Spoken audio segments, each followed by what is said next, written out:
Welcome to Mr. Erbac's game. Game start. Mr. Erbac's Retro Classic Video Game Review.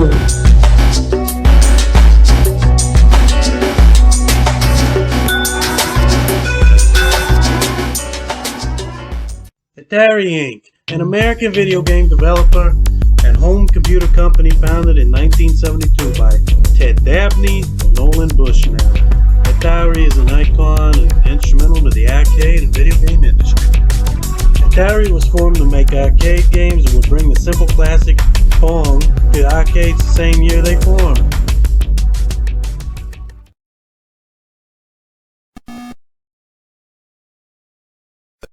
They would also bring home versions of Pong. Fast forward to 1979 arcades.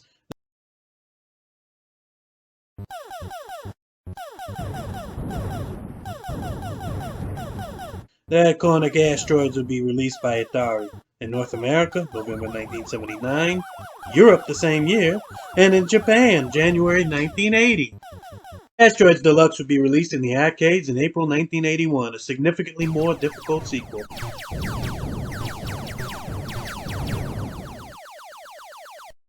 This would be followed by Space Duel in 1982. In this one, the asteroids would be replaced by colorful geometric shapes, spinning pinwheels, diamonds, and cubes. It also added two-player cooperative gameplay. A couple episodes ago, I reviewed ice hockey on the Atari 2600. That was like a hockey version of Pong, by the way. This time I will review an arcade quarter Asteroids on the Atari 2600. So grab your one-button joystick and get in your spaceship as I review this arcade port of a classic shooter.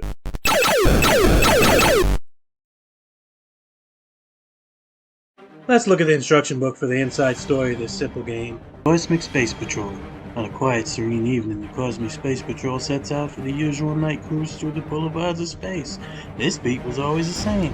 Calm, no action, and no excitement. For some reason, this night was different.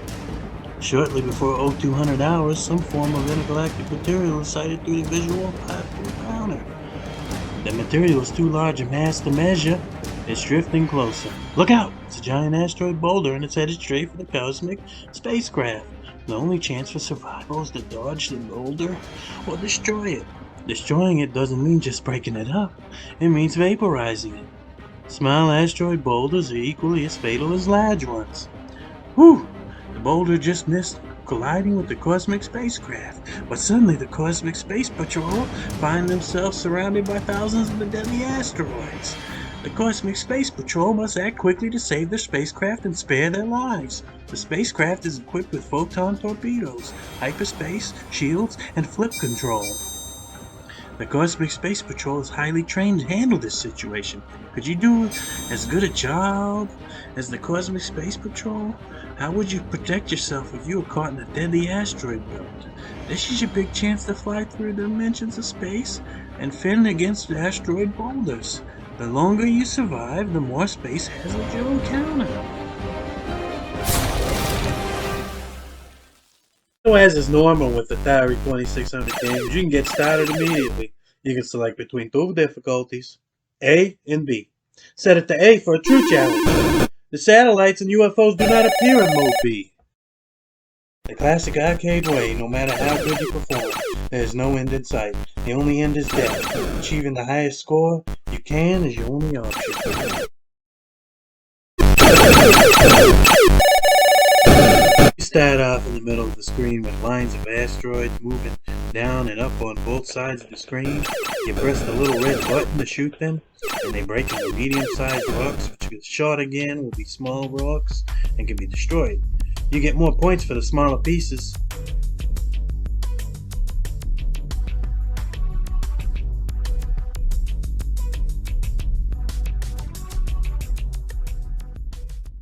There's more to this game than it appears.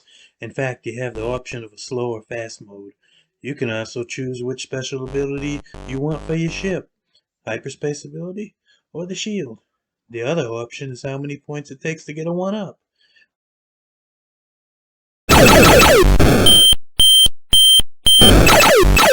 There are 66 versions of this game on this little cartridge total.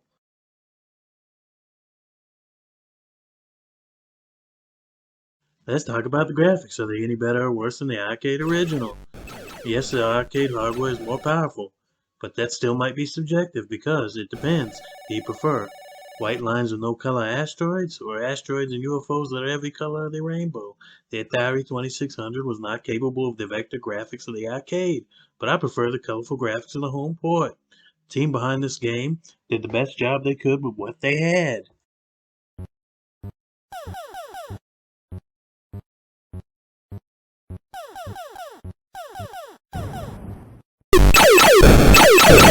The sound is what you'd expect. Nice variation between shooting, UFOs, and explosions. Very basic.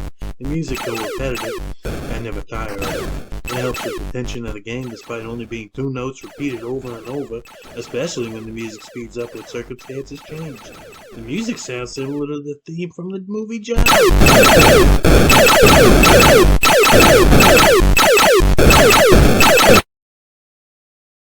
There isn't much to this game than shooting everything in the sight line. Pushing up on the joystick thrusts the ship forward. The harder you push, the harder it moves, making it harder to slow down. Be careful, moving the joystick left or right to rotate the ship. Pulling the joystick down activates whatever special feature you chose for the spaceship. Hyperspace, which teleports you to another part of the screen. Shields, which is good for the rocks you can't dodge. But don't hold it more than 2 seconds. That can destroy your ship. The third option is flip. Flip your ship 180 degrees. Or you can choose to have no special feature at all. The Atari 2600 controller hasn't aged as good as the NES controller. You didn't see a replica Atari controller on the Nintendo Switch. Well, obviously the little red button is for shooting. Well, this game is action-packed and depends on hand-eye coordination. The button doesn't fire as quickly as you might think. Don't tire yourself out tapping that little button like crazy. No auto fire either. The sensitivity factor for moving your triangle spaceship is really good.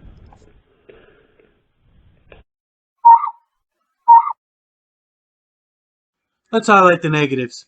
The graphics are as basic as possible. The ship is a triangle and the asteroids are misshaped rainbow-colored objects. The 2-note music might get annoying and repetitive for some. The unpredictability of the hyperspace feature is annoying. Can't fire as quick as you'd like. Response time for firing slightly slow. That could be blamed on the joystick. As is normal with Atari's 2600 games, the story is non-existent besides the instruction booklet. No ending in sight. Get the highest score until you die. That's it. I'm surprised I spent this much time on this review. Obviously, you won't play this game for its graphics. The fun is in the action-packed gameplay. Though it features 66 ways to play, every screen is the same. So it leaves much to be desired and is very fun for a short time. That's why Atari 2600 games like this are best to buy in a compilation unless you're a collector. It's fun in short bursts, but gets old quickly. I'll give it a 5.5 out of 10.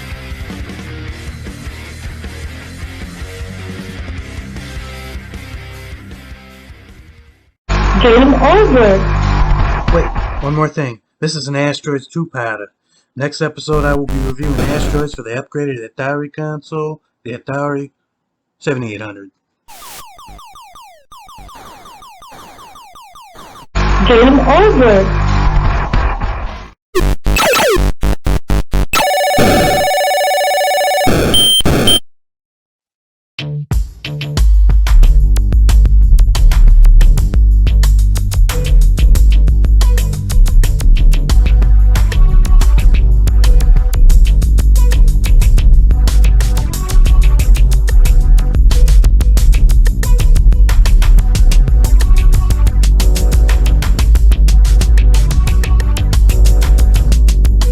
Thank you for watching.